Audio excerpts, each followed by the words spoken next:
안녕하세요. 이지아이 이지쌤입니다. 조금만 있으면 우리 아이가 말이 트일 것 같은데 트일랑 말랑 하는 상황이세요? 제가 센터에서 본 아이들 중에 말이 빨리 트인 아이를 보니까요. 부모님들이 전부 했던 행동들이 있었어요. 아이가 말이 트이기 전에 부모님들이 이 행동을 자주 해줬다는 거죠. 3가지 바로 말씀드릴게요. 이지아이.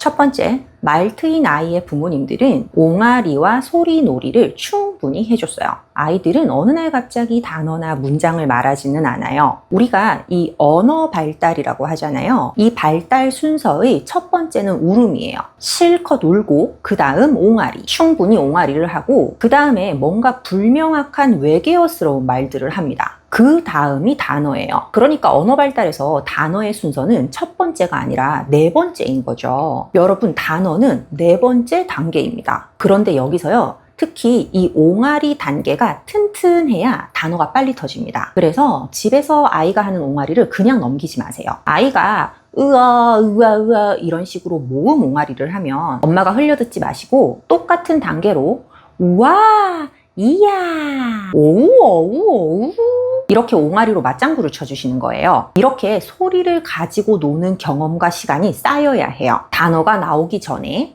먼저 소리 자체를 내는 거가 부담이 없고 재밌어야 하거든요. 우리도 대화를 할 때 내 말에 맞장구를 잘 쳐주면 더 신나서 얘기를 하게 되잖아요. 리액션이 좋으면 더 신나잖아요. 아이에게도 맞장구를 쳐주세요. 그런데 어떤 말로 아이가 지금 보이는 그 옹알이랑 비슷한 단계로 맞장구를 쳐주셔야 합니다. 이렇게 소리를 가지고 노는 경험이 많이 쌓이면 나중에 모음뿐만 아니라 자음까지 확장이 되고요. 점점 단어를 말할 준비가 되는 거죠. 그러면 왜 부모님들이 아이랑 이 옹알이, 소리놀이를 잘 안 하게 될까? 아이가 못 걷는 시기, 누워있을 때는 아이 얼굴을 보면서 어구 그랬어 이런 거를 많이 해주셨을 수도 있어요. 그런데 우리 아이가 애기가 아니라 이제 어느 순간 크기도 좀 커지고 혼자서 막 볼볼볼 걸어 다니기도 하고 간식도 막 꺼내 먹고 그러거든요. 그리고 또래 아이들의 부모님들을 만나면 이 부모님들도 어느 순간부터 이제 어른 말을 쓰시는 거예요, 아이한테. 그러니까 내 아이를 키우면서 내 아이가 이렇게 점점 커지면 너무 자연스럽게 아이에게 하는 말의 수준도 올라가게 되는 것이죠. 또 우리 아이가 아직 말은 안 틀렸는데 이해력은 좋아요. 그럼 더 그럴 수 있어요. 아이가 이해를 하니까. 그런데 중요한 점, 우리 아이는 지금 몸은 커졌어도 아직 말이 트이지 않았다면 아이에게 건네는 말은 그 수준에 맞춰주면서 언어 발달을 촉진시켜줘야 합니다. 2번째,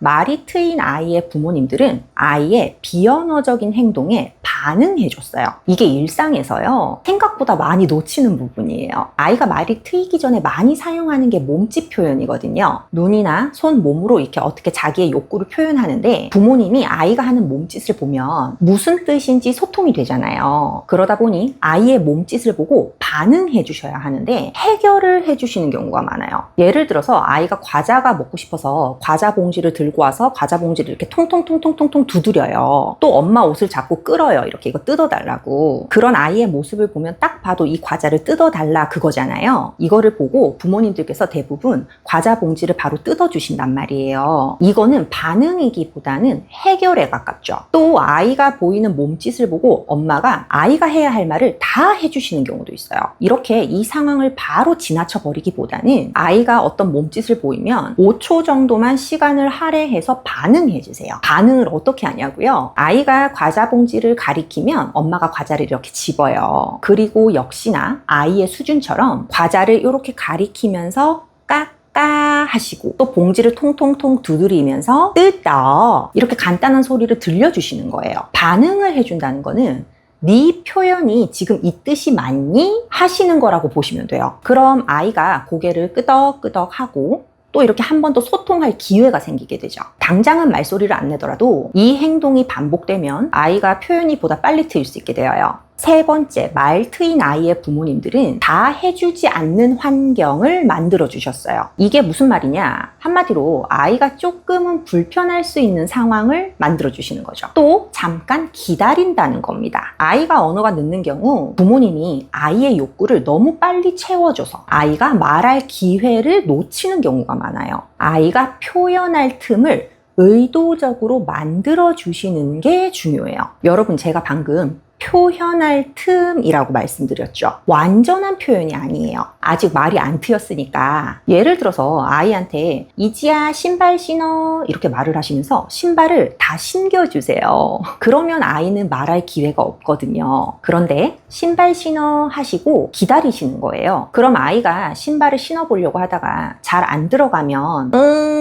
이러면서 표현을 한번 하잖아요. 이렇게 표현할 틈을 주시는 거예요. 물론 지금 당장은 우리 아이가 엄마 이거 신발이 잘 안 들어가 좀 도와줘 이렇게 말을 못하죠. 완전한 표현이 안 되죠 지금은. 그런데 이런 틈이 있어야 아이가 자꾸 약간씩 표현을 하게 돼요. 그게 울음이더라도 표현을 일단 해요. 그렇게 표현을 하는 습관이 들어져야 말이 트일 수 있다는 걸 꼭 기억해 주세요. 네, 이지쌤이 말씀드린 3가지 한번 정리해 볼까요? 첫 번째, 옹알이와 소리놀이에 반응하기. 두 번째, 아이의 몸짓이나 표정 같은 비언어적인 표현을 살려주기. 세 번째, 아이가 말할 기회를 뺏지 않고 그 틈을 만들어주기였어요. 이 3가지만 꾸준히 하셔도 우리 아이의 언어 발달이 달라집니다. 영상 끝나면 여러분 바로 실천해 보세요. 그리고 우리 아이의 표현을 보다 높일 수 있는 활동 자료가 필요하시다면 이지아이 연구소에 들려주세요. 집에서 사용할 수 있는 다양한 자료들이 마련되어 있거든요. 이지아이 연구소는 고정 댓글을 참고해 주시기 바랄게요. 네, 말 트인 아이들의 부모님들이 했던 행동 3가지 오늘 말씀드렸는데요. 어떻게 도움이 되셨을까요? 그럼 저 이지쌤은 다음번 영상에서도 언어 발달에 대한 유익한 영상으로 찾아뵙도록 할게요. 감사합니다. 안녕.